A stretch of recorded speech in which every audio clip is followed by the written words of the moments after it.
Good morning. It's a pleasure to be in New Hyde Park today.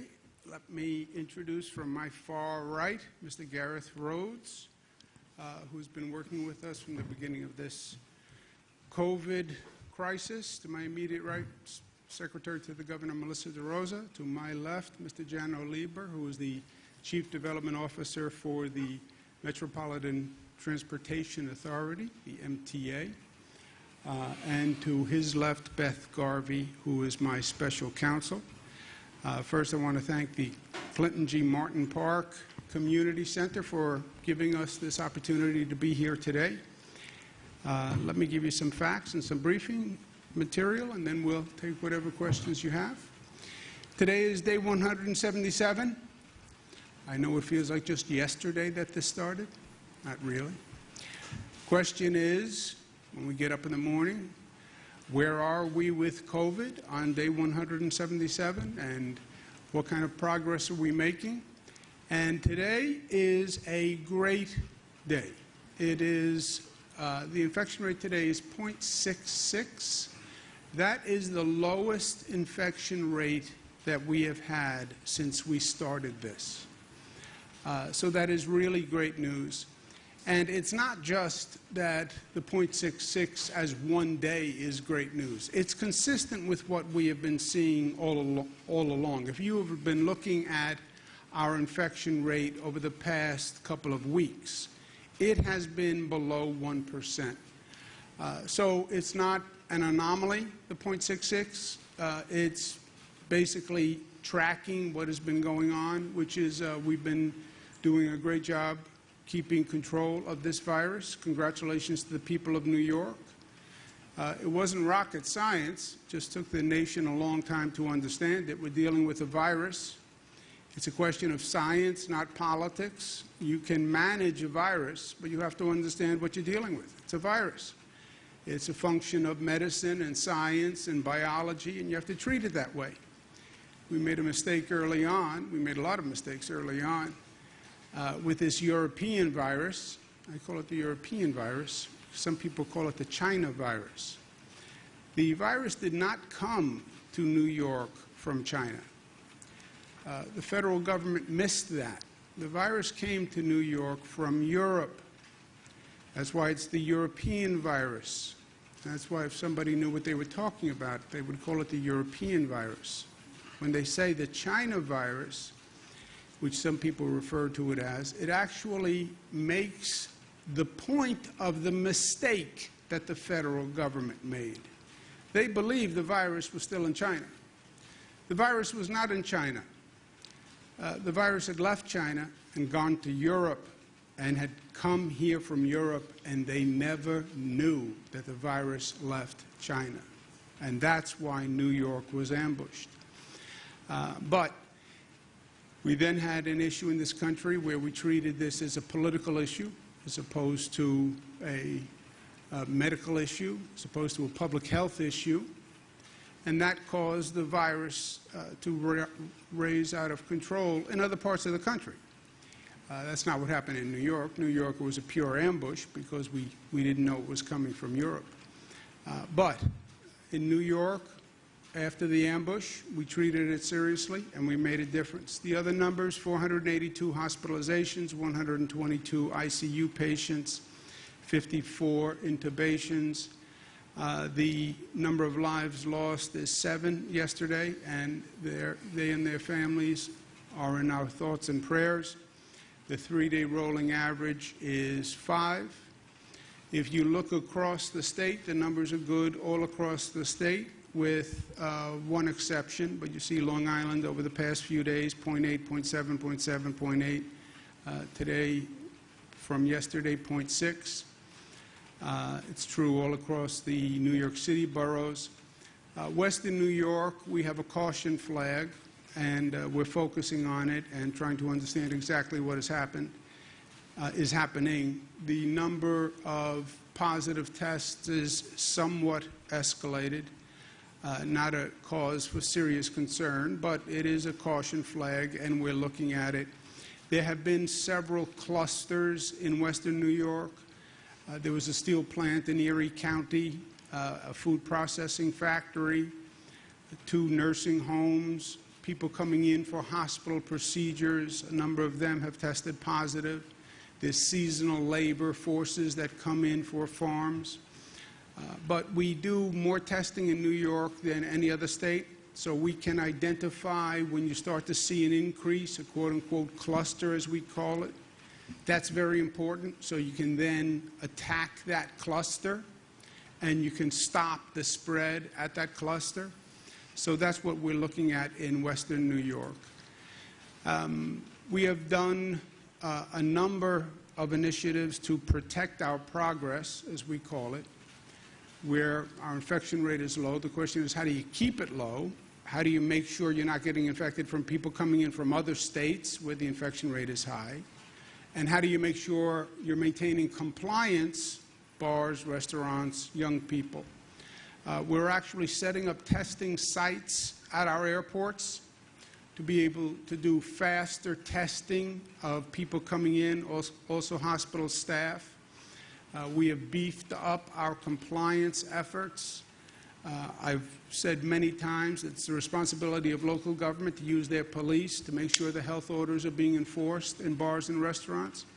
To supplement their efforts, we have the state police and the state liquor authority that is inspecting bars and restaurants to make sure they're in full compliance with the rules and regulations. They've looked at just under 4,000 establishments and 34 additional violations. There was a drive-in in the village of West Hampton over the weekend. It was a concert series, and it was a matter of concern. We've had bad experiences with several towns and villages on Long Island, but I want to thank the village of West Hampton, the trustees, Mayor Moore, and County Executive Steve Ballone. The concert series happened over the weekend, and the village police force was there, and they were enforcing compliance.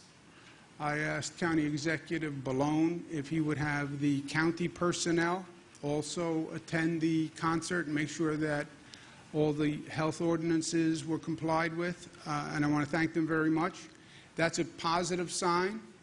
You can do these types of events, but people have to comply, right? The event is safe and prudent if people comply.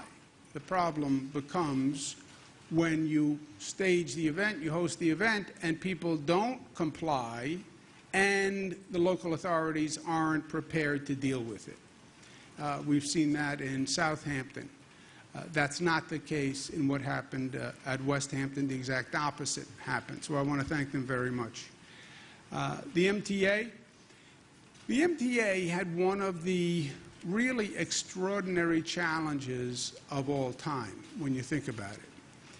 The MTA had to continue their service all through COVID because the MTA was the way that the essential workers get to work. You know, the quote-unquote essential workers who are the heroes of this COVID situation, they are middle-class, hard-working New York families. They rely on public transportation to get to work. So we had to keep the subways, the Long Island Railroad, Metro North running all through COVID, all through the toughest times of COVID. And they did that, the MTA. We then had to find a way to disinfect the trains. I mean, just think of that concept for a second. Disinfect the trains. We've been fighting for decades to get trains clean, right? And train stations clean and subway stations clean. Clean of refuse, clean of garbage, etc. Nobody ever talked about disinfecting an entire public transit system. Nobody ever talked about disinfecting a transit system in the middle of a COVID crisis. But they did that. Phil Lang is here from the Long Island Railroad, and God bless what they did, because it was really extraordinary, and buses, trains, disinfected. So thank you very much, Phil, for everything. It was really a masterful feat. 150,000 stations cleaned, 2.5 million cleanings of subway cars and commuter rail. So it's really been fantastic. And it was our responsibility to make sure the essential workers could get to work and could get to work safely, right? We as a society asked them to show up every day so that people could stay home and stay safe. You needed the essential workers to go to work, and they did. And our obligation was to make sure they were safe, or as safe as they could be. And the MTA doing what it did is part of that. It's not that the MTA slowed down during the COVID crisis. They actually used the opportunity to accelerate. What's the silver lining to less traffic and lower ridership? A lot of negatives. What's the silver lining? Well, if there's less ridership and there's less traffic, maybe you can accelerate construction because you're inconveniencing fewer motorists and fewer riders. That's exactly what the MTA did. They completed the L train tunnel under budget, 6 months ahead of schedule, and that was predicted to be one of the great construction complexities of all time.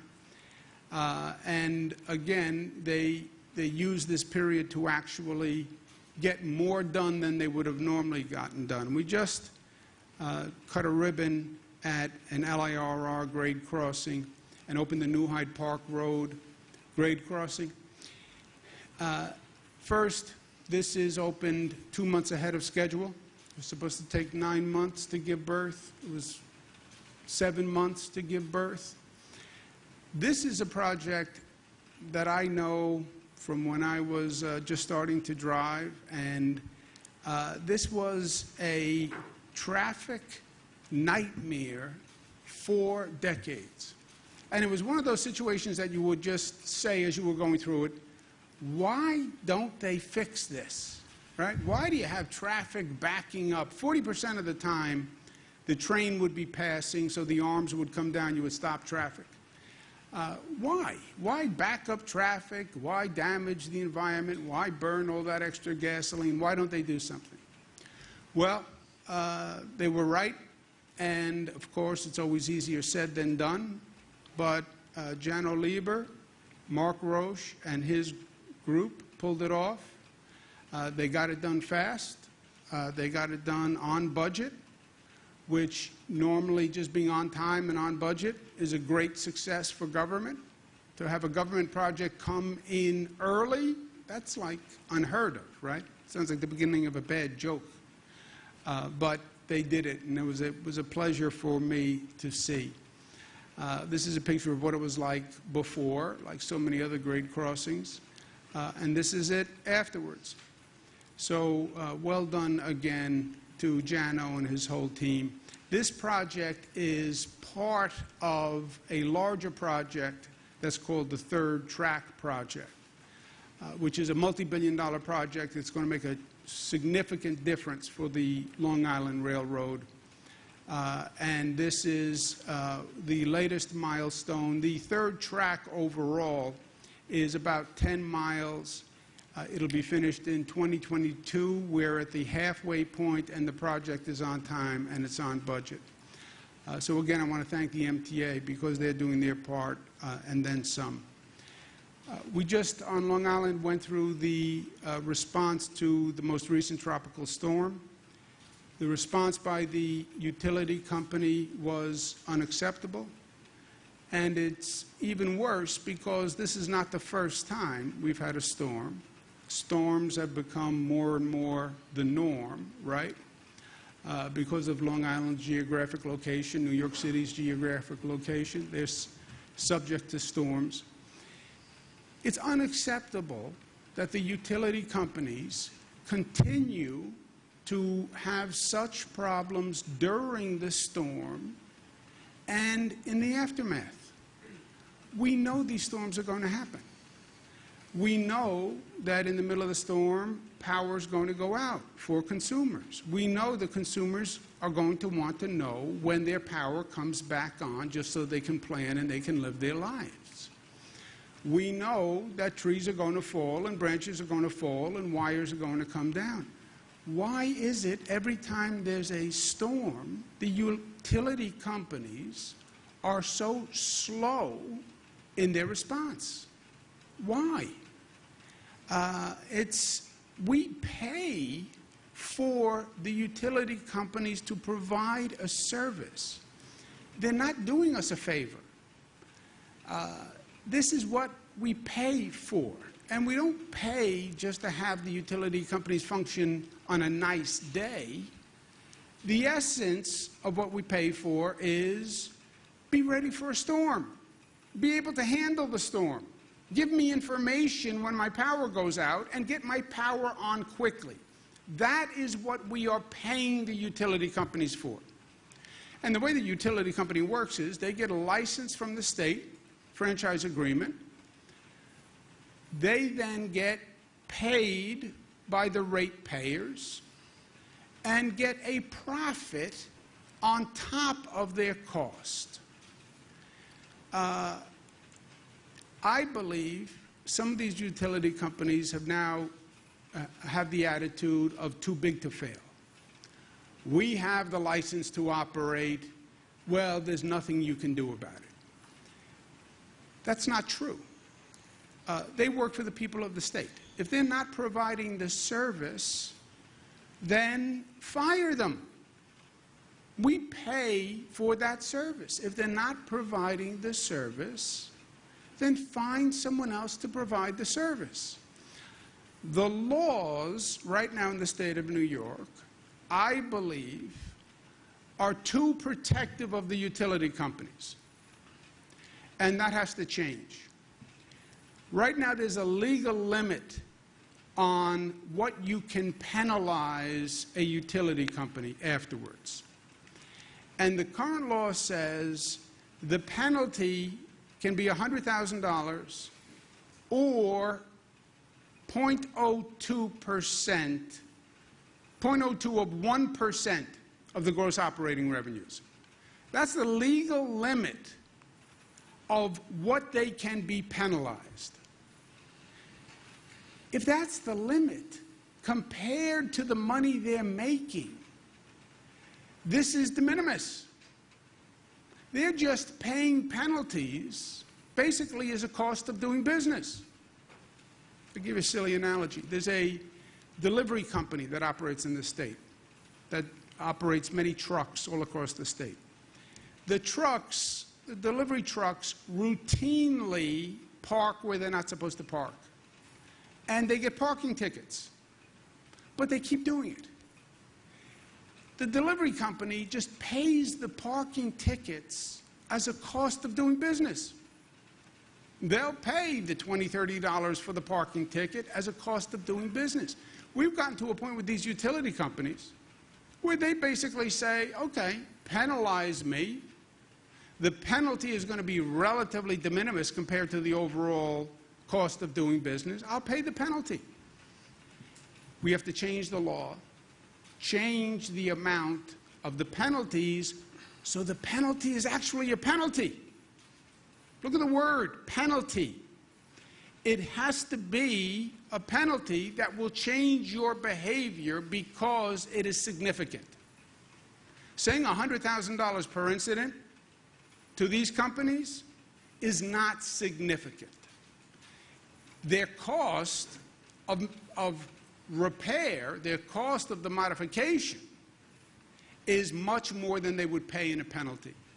That has to change. Second, we have to have a faster process of revoking their franchise.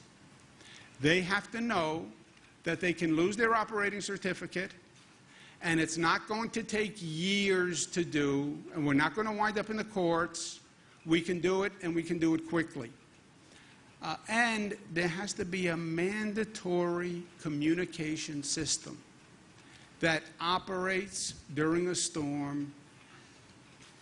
People are reasonable. Yes, there was a storm, my power went out. I got it. I need to know when it comes back.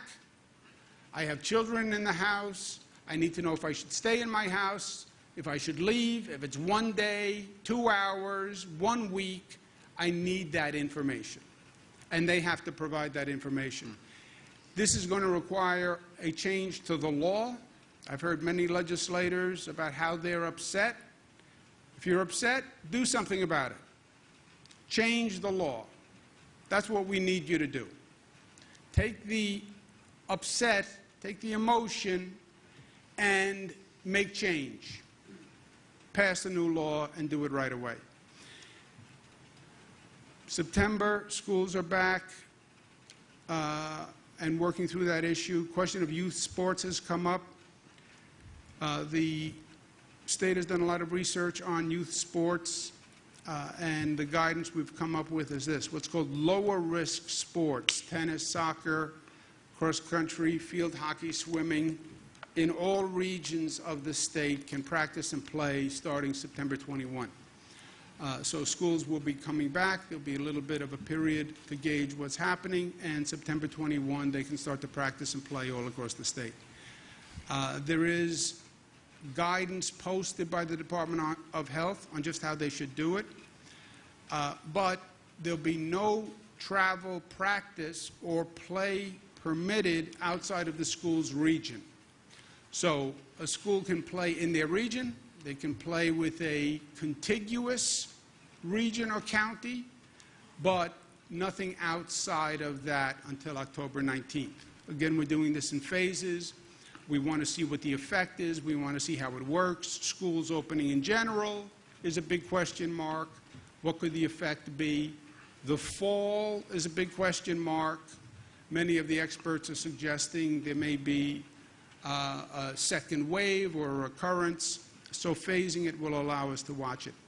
The quote-unquote higher risk sports where there's full physical contact, like politics, tackle football, wrestling, rugby, ice hockey, may continue to practice, but they're not authorized to play at this point.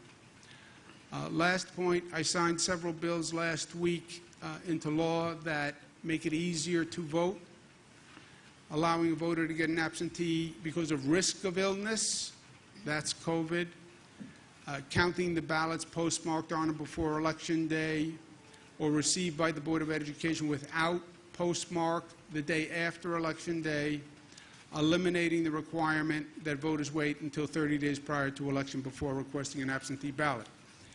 Those were good bills. I signed them. That'll make a difference. We're going to make the system even better. I'm issuing 5 executive orders today, extending the temporary illness option to elections not administered by the Board of Elections. So the COVID exception will apply across the board. Mandate county boards send a mailing to all voters notifying them of the deadlines and methods to request an absentee, because by law you still have to request an absentee. You don't just get an absentee, you have to request an absentee. They send it to you, you fill it out, you send it back. There are 2 steps to it. There have been issues about the paperwork that Board of Education used, so they're going to make changes to that to make it simpler. All boards of education must make sure they have everything in place, the staff in place to count the ballots as soon as possible. And the Board of Elections have to report staffing plans and any needs for additional staff. If they don't have the staff, tell us before, so you can get the staff, because you have to be able to count the ballots. You have to be able to tabulate the vote. We want it done right, but we want it done timely, and we don't want to hear after the fact excuses why you couldn't do it. Tell us how you're going to do it before the fact and your staffing plan from the Board of Elections that will actually do that. This election is going to be, I think, one of the most critical in modern history. It will be controversial. You already hear the statements questioning the vote and the accuracy of the vote and mail-in ballots. We want to make sure every vote is counted, every voice is heard, and that it's fair and right and accurate. And we will do that because we are New York tough and smart and united and disciplined and, most importantly, loving. Questions? Governor, the Financial Times reported that the President is considering authorizing emergency use of vaccine before the elections in a couple weeks. Does the state have the legal or logistical authority to block that supply chain so that if there are concerns about safety or efficacy, that the vaccine will not be distributed and used in New York State? Yeah, I don't know what the President is talking about exactly. That's not anything new. It tends to be the rule that I don't understand what the President is talking about. Must be me. We're going to look at exactly what he said. What does he mean in an emergency order? Who does he think is going to administer it? And we're having the Health Department review it as we speak. As soon as we understand the facts, and as soon as we ascertain that they are facts, right? Because sometimes the President says something, but it's actually not true. So as soon as we find out what the facts are, we'll analyze it and we'll have an opinion. The FDA issues an emergency use authorization, which it has done, and you've used it for various treatments or testing. It's a process that I'm sure you're familiar with. If the FDA, by this order, approves for emergency use of vaccine that is not undergone in phase 3 trial, does the state have the authority to block its use if the supply chain block if we complete use in private facilities, public facilities? No, I understand the question. The question is, can the Department of Health, in essence, overrule an FDA approval? That is a legal question that we are looking at. Part of it depends on the apparent efficacy of the vaccine, right? If it's a political vaccine, then, and there's no bona fides to it, that's one situation. So it will depend on the facts. The MTA is talking about losing $10 billion through next year because of the coronavirus. They've asked the federal government for $12 billion in additional aid. Without it, they say you can see deep service cuts, fare hikes, layoffs. At the same time, they're looking to grow labor costs by almost $500 million, adding almost 800 new jobs. Do you think the MTA is doing enough to get its house in order before turning to the federal government for help? Yeah, I think look, if the federal government does not provide assistance to the MTA, to the state, to the local governments, to the hospitals, to the schools, it's going to take the economic crisis we're in now, and it's going to increase it exponentially. Every economic expert will tell you that when they look back at prior economic disruptions, if you then force additional cuts by the state government and the local governments, you make the situation worse, and it takes the nation longer to come out of the recession. As a practical matter, a simple math, the MTA ridership has been down dramatically. It still is down dramatically. That means their revenues are down dramatically. Their costs have not been reduced. So something has to give, and that's what the MTA has to work through. I am confident that the MTA, like the schools, like the hospitals, like state governments, like Nassau County, like Suffolk County, if there is no federal aid, they're going to have to take a very sharp pencil to their books, and they're going to have to find savings wherever they can. I'll ask Jano if he wants to add anything to that. One other point, though. The federal government, New York, is in a different position than almost any other state, certainly any other state outside of the Northeast. The COVID problem in New York was a direct result of the negligence of the federal government.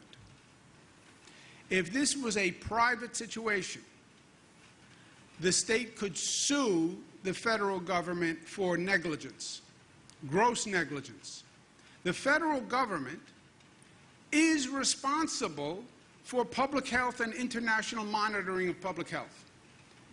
CDC, Centers for Disease Control, NIH, Department of Homeland Security, their job is to track global pandemics like MERS, like SARS, like swine flu, like H1N1, like Ebola. That's what they do. State government doesn't do that.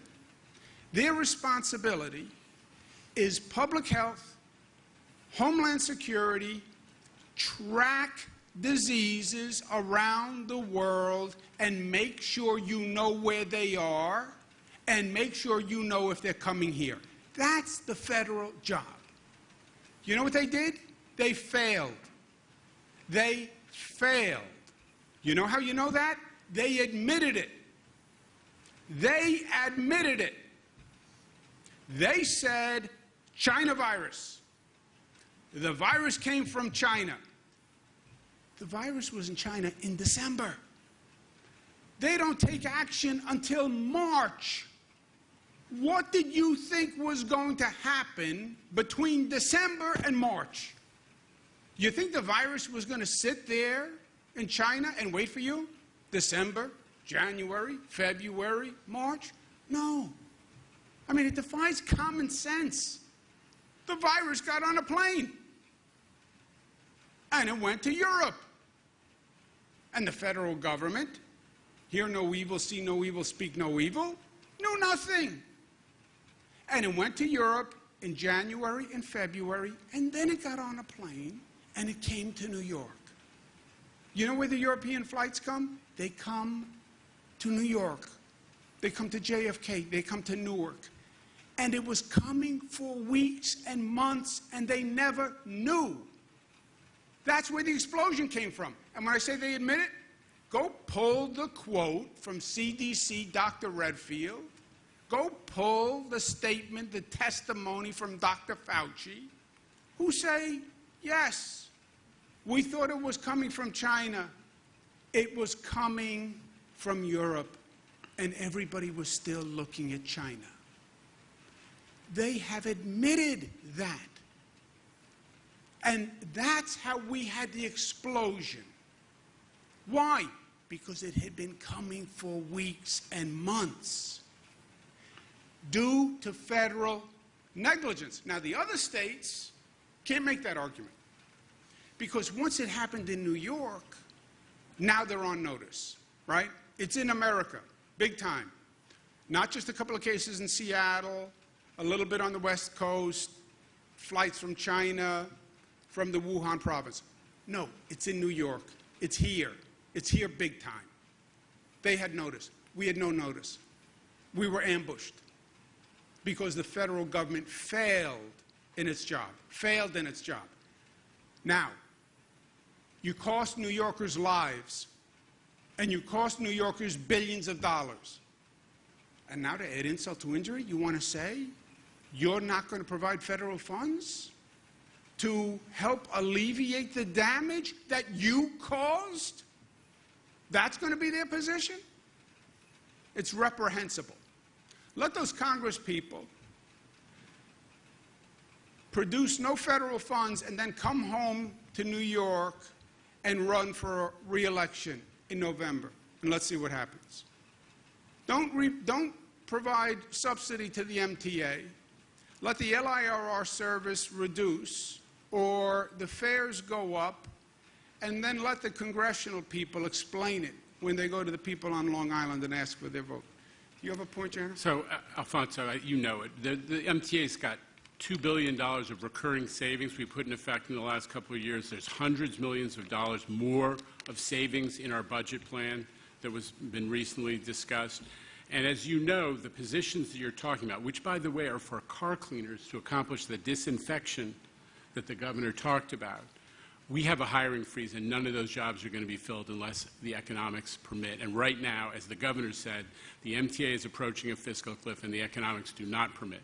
So we're trying to be responsible to make sure we have a workforce structure in the event that the economics of the MTA are put back together again by federal intervention. But right now, we have a hiring freeze, and none of those jobs are going to be filled. Yeah, and let me just add one point to that. To Jano's point. Look, New Yorkers had a responsibility to the essential workers. I believe that. I believe it was a moral and ethical responsibility. Look at what we did. I got before a microphone like this, and I said day after day after day, COVID is very dangerous. It can cost you your life. We have to close schools, close businesses. You have to wear a mask. You have to take this seriously. It's very dangerous. In the next breath, I said, but we need the essential workers to go to work.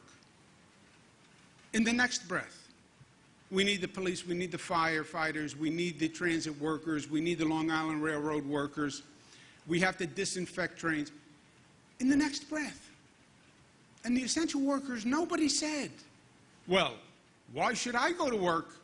Why don't I stay home and be safe with my family? They showed up.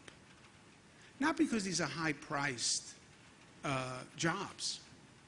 The bankers, the hedge fund operators, the big lawyers, they stayed home. These were the working families of New York, and they stepped up for us. We had a moral responsibility to make sure we were doing everything we could do to keep them safe. And one of those things was to make sure the public transit system that they needed, because they couldn't drive to work and pay the parking and pay the gas and pay the tolls, that was safe for them. So did the MTA have to pay to disinfect the trains? Yes. And I'm proud that they did. And I wouldn't have had it any other way. Because if you're going to ask essential workers, please put your life at risk, put your family's life at risk, that you could bring home the virus, to keep other New Yorkers safe, we have a moral responsibility to make sure we were doing everything we could to keep them safe. On the table, the MTA has said is fare hikes above what was already planned. They have this 2-year cycle where every 2 years they raise fares by 4%. The chairman of the MTA first said there will be no pandemic-related fare increases. Now they're saying they are considering them. There are folks that say that should be the last thing on the table because right now you need to grow ridership, and increasing fares will actually push some people away. Any thoughts on whether that should be on the table or not? Look, I don't know what's on the table, what's off the table. I think it's all premature. The table is set by the federal government. The federal government should provide federal relief to the MTA. You shouldn't get to a situation where after everything that happened, after everything the federal government did to us, they're now going to say, we're going to starve the MTA and starve the state and starve the hospitals and starve the schools. By the way, the federal negligence that caused COVID isn't a long series of negative federal actions, right? This is after they passed the SALT tax reform that raised taxes of New Yorkers, raised property taxes. Since I've been governor, taxes for every New Yorker have been lower than ever. Since I've been governor. First cap on property tax increases. You know who raised your taxes? Donald Trump in Washington with SALT. Then they won't fund the air train from LaGuardia. Then they won't fund the 2nd Avenue subway in Manhattan. Then they won't approve congestion pricing. Everything they have done has been negative to New York. Let's take one more. Young lady. A follow-up on the youth sports. What constitutes a region for those sports? The regions are the regions are the regions as determined in the Bible. And if not in the Bible, then in the initial phased reopening plan. So Long Island's not really in the Bible. That was just my dry sense of humor that no one appreciates. Except my mother.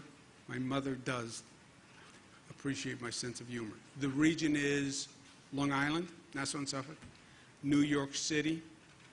They are the regions that we've used for the phased reopening. Thank you all very much. Thank you.